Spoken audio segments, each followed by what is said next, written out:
আমেরিকার সবচেয়ে বিশ্বস্ত মিত্র ইসরায়েল কি এখন আমেরিকার উপরে গোপনে নজরদারি চালাচ্ছে? মার্কিন প্রতিরক্ষা সদর দপ্তর পেন্টাগনের ভেতরের খবর কিন্তু সেই ইঙ্গিতই দিচ্ছে। সম্প্রতি ইসরায়েলের গুপ্তচর বৃত্তির হুমকিকে সর্বোচ্চ স্তরে উন্নীত করেছে মার্কিন গোয়েন্দা সংস্থা ডিফেন্স ইন্টেলিজেন্স এজেন্সি। এক বিশেষ প্রতিবেদনে এই তথ্য জানিয়েছে যুক্তরাষ্ট্রের সংবাদ মাধ্যম এনবিসি নিউজ। মার্কিন কর্মকর্তাদের দাবি, সাম্প্রতিক সপ্তাহগুলোতে যুক্তরাষ্ট্রের উচ্চপদস্থ কর্মকর্তাদের উপর নজরদারি এবং ট্রাম্প প্রশাসনের অভ্যন্তরীণ সিদ্ধান্ত সম্পর্কে তথ্য সংগ্রহের চেষ্টা বাড়িয়েছে ইসরায়েল।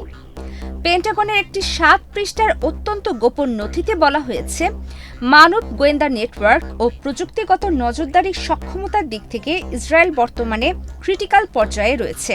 এছাড়া কয়েকটি নির্দিষ্ট ঘটনার কথাও প্রতিবেদনে উল্লেখ করা হয়েছে, যা মার্কিন কর্তৃপক্ষের উদ্বেগ আরও বাড়িয়েছে। রূপায়ণ lake castle, welcome to the land of piece.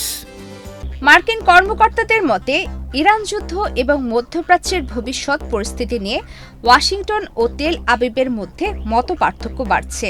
বিশেষ করে ট্রাম্প ও নেতানিয়াহুর মধ্যে ইরান যুদ্ধ ও লেবাননে সামরিক অভিযান নিয়ে সাম্প্রতিক সময়ে উত্তেজনা দেখা গেছে।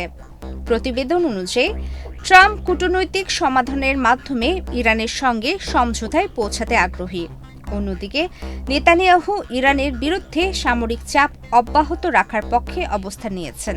এ কারণে ট্রাম্প প্রশাসনের ভবিষ্যৎ সিদ্ধান্ত সম্পর্কে আগাম তথ্য জানতে ইসরায়েল বিশেষভাবে আগ্রহী বলে মনে করছেন মার্কিন কর্মকর্তারা।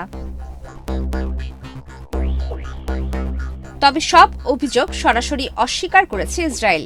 ওয়াশিংটনে অবস্থিত ইসরায়েল দূতাবাসের এক মুখপাত্র বলেছেন, ইসরায়েল মার্কিন সরকারি কর্মকর্তা বা কোনো আমেরিকান প্রতিষ্ঠানের বিরুদ্ধে গোয়েন্দা তথ্য সংগ্রহ করে না। এ ধরনের অভিযোগ সম্পূর্ণ মিথ্যা এবং রাজনৈতিক উদ্দেশ্য প্রণোদিত।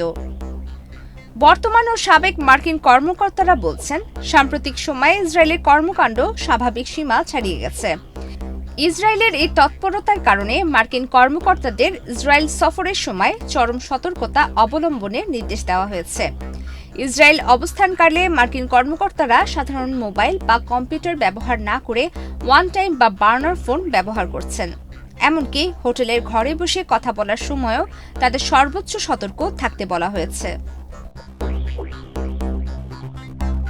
বিশেষজ্ঞদের মতে, মিত্র দেশগুলোর মধ্যেও গোয়েন্দা তৎপরতা নতুন কোনো বিষয় নয়। ১৯৮০-এর দশকে মার্কিন নৌবাহিনীর গোয়েন্দা বিশ্লেষক জোনাথন পোলার্ড ইসরায়েলের কাছে গোপন নথি সরবরাহ করার দায়ে দোষী সাব্যস্ত হন।